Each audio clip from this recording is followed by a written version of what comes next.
বন্ধুরা, চলে এসেছি নতুন একটি ভিডিও নিয়ে।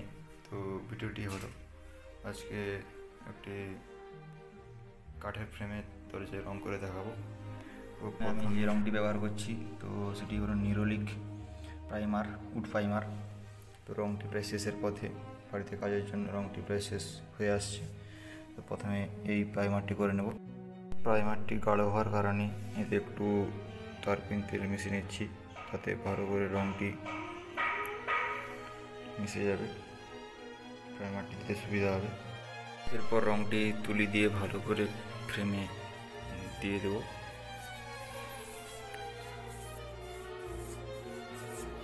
ভালো করে সুন্দর করে মসৃণভাবে রংটিকে ফ্রেমের সাথে মেশাতে হবে।